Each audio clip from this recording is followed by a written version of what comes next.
أرشدنا إلى طريق القرآن وفضلنا على سائر المخلوقات بالعقل والبيان. اللهم صل وسلم وبارك على حبيبنا ورسولنا سيدنا ومولانا محمد وعلى آله وأصحابه أجمعين. أما بعد.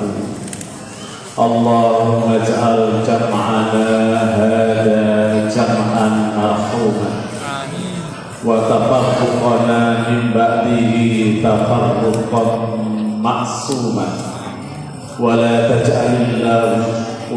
تجعل الله لنا وفينا ومعنا شقيا ولا مطرودا ولا محروما.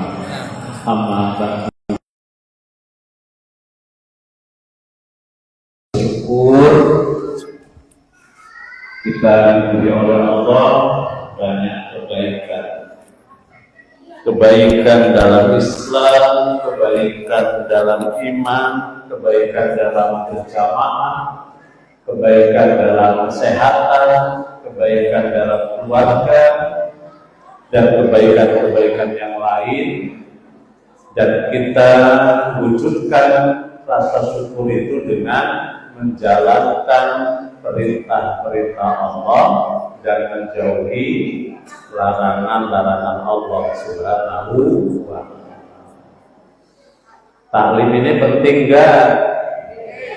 Penting enggak? Waktunya kurang atau cukup? Ya kurang kok, yang dari wilayah jam 8 sudah sampai sini, jamaahnya belum datang. Taklim jam 8 mulai, jam 9 baru mulai. Salah siapa? Salah siapa? Jadi saran saya, besok kalau mau taklim sudah diniatkan saja. Kalau memang setengah hari jam 8 sudah mulai. Nah biasanya alasannya biarlah yang jauh dulu, yang dekat belakangan, menghormati tamu yang jauh. Itu penyakit di sono. Di sini insya Allah nggak beda. Nah, yang mahal dari ilmu yang tadi sudah disampaikan adalah prakteknya. Yang apa yang mahal, makanya doanya Robbi zidni ilma, terus Allahumma fa'ni, terus bima alam tani, dan seterusnya. Jadi tidak berhenti pada ilmu, tapi yang mahal prakteknya. Ya Pak ya. Tadi disebutkan tuh 9 amalan sunnah di bulan Rajab. Oke, tinggal praktek. Nah, kan begitu. Ya Pak ya. Sholat, lihat ke tempat sujud, yang penting prakteknya. Begitu sholat, Allah kan prakteknya yang mahal. Makanya ada doanya, Allahumma haqiqna. Ayo, Allahumma haqiqna bin taqwa wal istiqomah. Allahumma haqiqna bin taqwa wal istiqomah. Apa artinya? Ya Allah, teguhkanlah hatiku untuk selalu bertakwa dan istiqomah. Gitu. Yang mahal apanya tadi? Prakteknya. Tapi ilmunya juga kan penting. Nah, itu ya satu yang saya sampaikan. Yang kedua, tema saya kayaknya nggak tercantum di sini yang dapat dari Naif. Semangat berwakaf dan mengelola wakaf produktif untuk jihad fisabilillah. Waktunya 20 menit. Ya kan? Tapi ya saya sampaikan saja sesuai tema. Ya, nanti dapatnya berapapun ya. Jadi berwakaf ini berarti dengan harta atau bukan? Dengan harta atau bukan? Nah, harta itu penting apa enggak? Penting apa enggak? Uang bukan tujuan, tapi semua pakai. Ya Pak ya. Uang bukan tujuan, tapi semua pakai. Ngaji pakai uang enggak? Terus apa tadi? Ini snack pakai uang tadi? Oke, ya kan? Supaya kelihatan cantik pakai apa Bu? Pakai uang apa enggak? Oke, nah memang uang bukan tujuan, tapi semua pakai. Kan kelihatan ibu-ibu kalau lagi berseri-seri biasanya lagi banyak uang, tapi kalau bawahnya itu biasanya bapaknya lagi nggak punya. Begitu ya Pak ya? Ya enggak? Ya, coba uang dalam bahasa Arab harta. Tahu nggak bahasa Arabnya uang atau harta? Nah, ini namanya ngaji. Makanya kalau 20 menit baru terjemahnya saja belum selesai. Bahasa Arabnya harta itu mal. Dan ini sangat jauh dengan apa? Dengan bayangan kita. Kenapa dalam bahasa Arab harta itu kok mal? Malun jamaknya amwal. Wajahidu bi amwalikum wa anfusikum amwal. Nah, makanya kita telusuri. Mal itu asal kata dari mala yamilu mailan. Mail itu artinya cenderung. Mail itu artinya miring. Mail itu artinya senang. Nah, maka kalau ada orang yang nggak seneng duit, itu nggak normal. Ya kan? Kalau orang seneng harta berarti normal. Ada yang nggak seneng harta? Ada nggak? Oh, mata duitan semua ini. Mata duitan itu normal. Gitu ya. Karena malah yamilu mailan. Coba. Ini bahasa Arabnya ya, zamannya amwal. Maka kalau seneng duit normal. Kita nyari duit semangat, fitrahnya begitu. Justru yang nggak normal, yang males, pasrah sama Allah, itu yang nggak normal.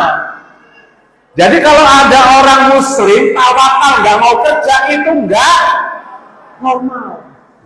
Begitu, ya kan? Coba nanti kita kaji. Coba sekarang saya tanya, apa definisi harta? Ini tadi ini bahasa Arabnya, sekarang harta. Menurut sampean apa itu harta? Lu duit, ya kan? Definisi harta saja apa? Ayo, definisi harta.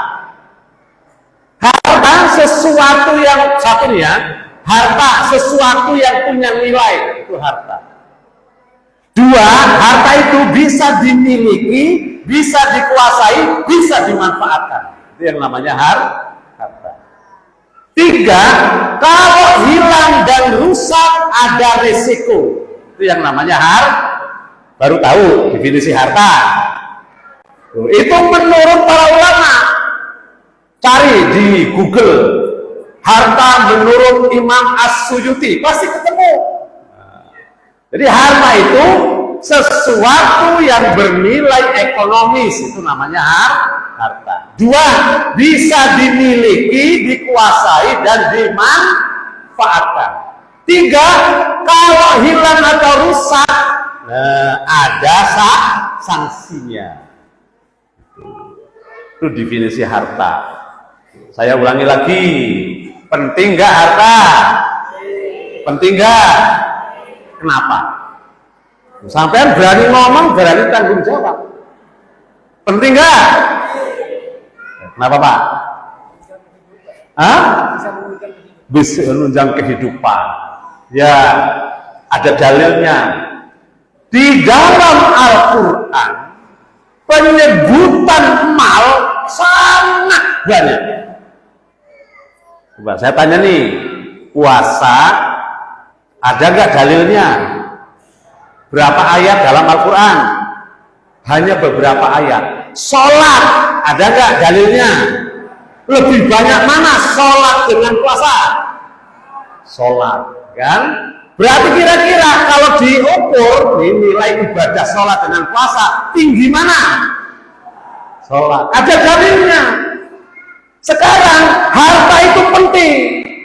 Kenapa? Karena diulang dalam Al-Quran dalam segala bentuk lafadznya 86 kali diulang. Ada yang pernah hitung? Ada yang pernah hitung? Belum ada. Tuh, saya juga tidak pernah hitung, kata ulama. Jadi tidak kurang 86 kali kata harta itu disebut di dalam Al-Quran. Nah, coba saya tanya lagi, penting nggak harta? Kata siapa? Kata Allah. Karena disebut dalam Al-Quran tidak kurang dari berapa tadi? 86 kali. Nah, makanya penting. Memang bukan harta itu tujuan, tapi semuanya pakai uang. Ya, sampai sini bisa dipahami. Sudah 10 menit. Itu baru definisi uang. Nah, sekarang saya mau menerangkan apa lagi? Kalau kedudukan uang itu membawa kebaikan. Uang itu membawa kebaikan. Coba baca kalau nggak percaya. Siapa yang hafal wal adiyati dhabha? Wal adiyati dhabha, fal muriyati qadha, fal mughirati subha, fa asarna bihi naq'a, fa wasafna bihi jam'a. Innal insana li rabbihi lakanud wa innahu ala dzalika lasyahid wa innahu li hubbil khairi lasyadid. Coba ulangi. Wa innahu li hubbil khairi lasyadid. Kalian itu sangat senang dengan yang namanya khair. Khair pada ayat ini tafsirnya cuma satu, harta. Bisa dipahami? Jadi harta itu memang betul tadi yang gak senang harta gak normal, karena memang Allah sudah menetapkan wa innahu lihubbil khairi lasyadid. Gitu. Ada ayat lagi nggak? Banyak yang harta itu dimaknai dengan khair. Wa ma tunfiqu min khairi yuwaffa ilaikum. Ayat 270 Al-Baqarah. Harta juga menggunakan kata khair di sini. Ada lagi yang wasiat. Kutiba alaikum idza hadara ahadukumul mautu in taraka khaira. Harta menggunakan kata khair. Berarti memang di dalam pandangan Islam harta itu membawa kepada kebaikan. Ya Pak ya? Coba kira-kira nih ya. Pergi ke Lampung, ke Muhajirun, jalan kaki dengan naik mobil, sampai sana gantengan yang jalan kaki naik mobil. Ya kan? Harta itu membawa kebaikan. Coba nih pakai baju yang harga 50-an, nusuk lagi. Dengan pakai baju yang 500.000, pantesan mana? Wah, lu tahu itu kan ya Pak ya? Lu nggak percaya. Coba yang pakai tepung sama yang pakai apa Bu? Skincare. Ayo, bagusan mana? Beda toh. Nah, yang minyak nyong-nyong dengan yang 500.000, bagusan mana? Oh, kalau minyak nyong-nyongnya beli. Kalau yang minyak wanginya 500.000, lewatnya diikutin. Enak, gitu kan? Ya Pak ya. Loh, anak saya tuh ibunya saking bingungnya, dimasakin sayur tempe enggak dimakan, dimasakin terong enggak dimakan, dimasakin pare apalagi. Sekarang sudah tahu jawabannya. Supaya anak saya itu makannya enak, dibeliin ayam disemur, baru makan enak. Nambah dia gitu kan. Alhamdulillah. Jadi sudah tahu rumusnya istri saya. Bagaimana supaya anak makannya semangat? Beliin apa tadi Bu? Tahu cuman parah gitu. Jadi semangat tapi bobol kata dia. Tapi dunia itu membawa kebaikan, khair. Allah menyebutkan. Loh, ada loh doanya. Coba supaya Allahumma inni as'alukal huda wat tuqa wal afa wal ghina. Rasul berdoa begitu. Ya Allah, saya meminta kepadamu ketakwaan. Terus apa? Petunjuk. Terus apa lagi? Wal afaf. Dan yang terakhir ghina, kekayaan. Kan? Ada lagi doa, yang doa pagi dan sore sunnah. Allahumma inni a'udzubika minal ajzi wal kasal, minal jubni wal bukhl, a'udzubika min ghalabati daini wa qahrin. Loh, itu kan doa supaya kerjanya semangat jadi orang kaya. Ya Pak ya. Jadi Islam itu penting sekali terkait dengan harta. Sedekah pakai apa? Infak pakai apa? Jihad pakai apa? Nyekolahkan anak yatim pakai apa? Ya kan? Ngangkatin haji atau umroh ibu bapak pakai apa? Masya Allah, ya kan? Jadi kita jangan sampai berpikir negatif terhadap harta. Walaupun harta itu bisa membahayakan. Pertama, harta bisa melalaikan.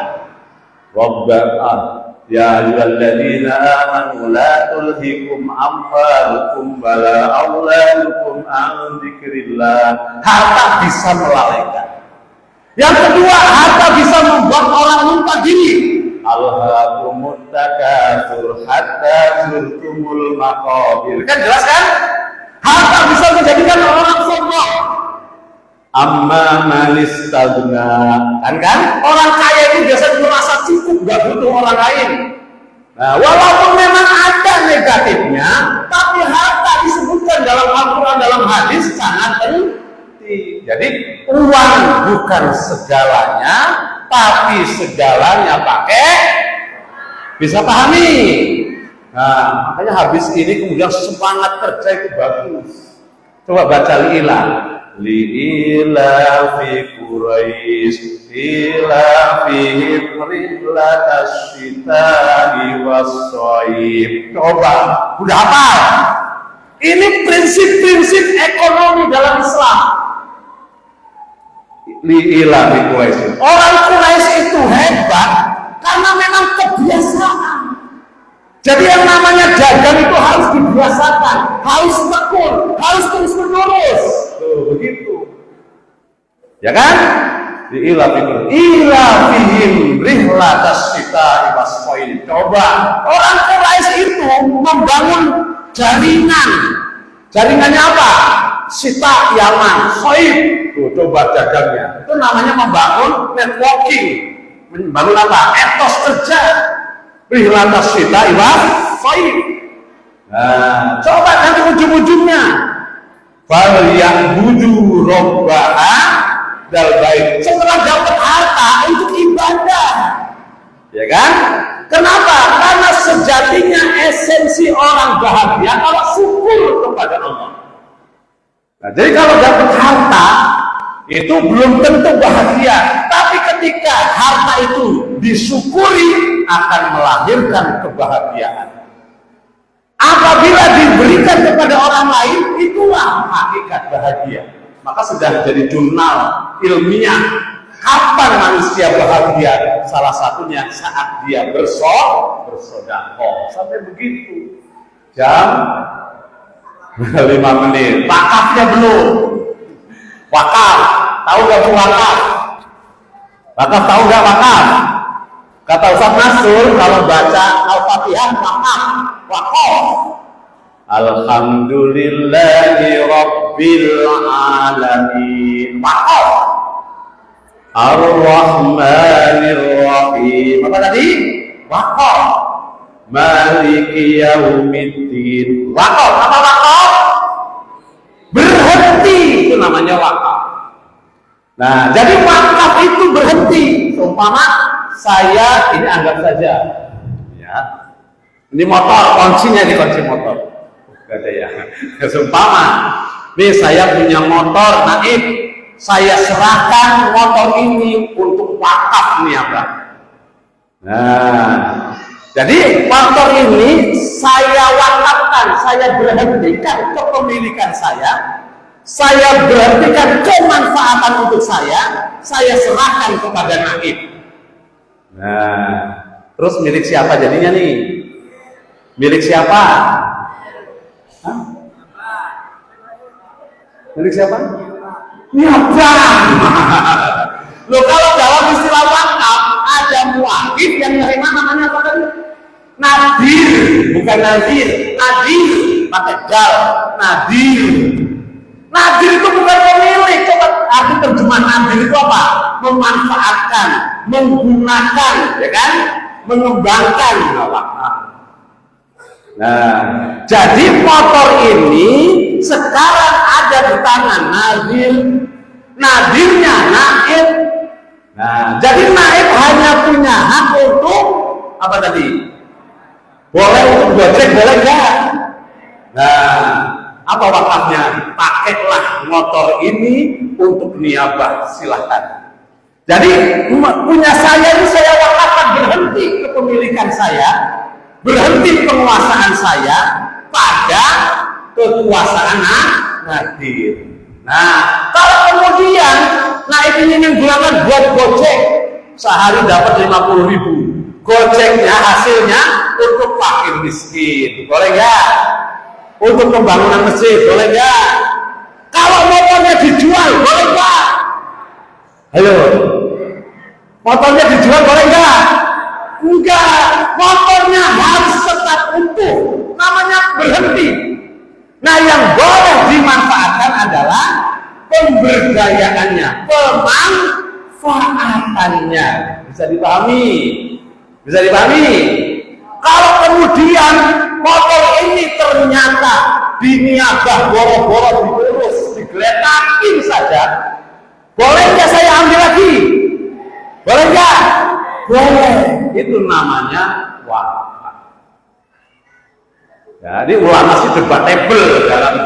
Kalau semuanya ini tanah untuk masjid rumah Allah, nah bergesernya kepemilikan wakaf berhenti kepada Nadir wakaf. Tapi kalau untuk masjid jadi punya siapa? Punya Allah, kan nggak punya punya lagi, ya kan? Ini kalau masjid, kalau untuk ibadah berarti milik Allah. Punya siapa ini masjid? Milik Allah, bukan milik Nadir. Nadir hanya tadi apa tadi? Memanfaatkan, memelihara, menjaga dan mengembangkan.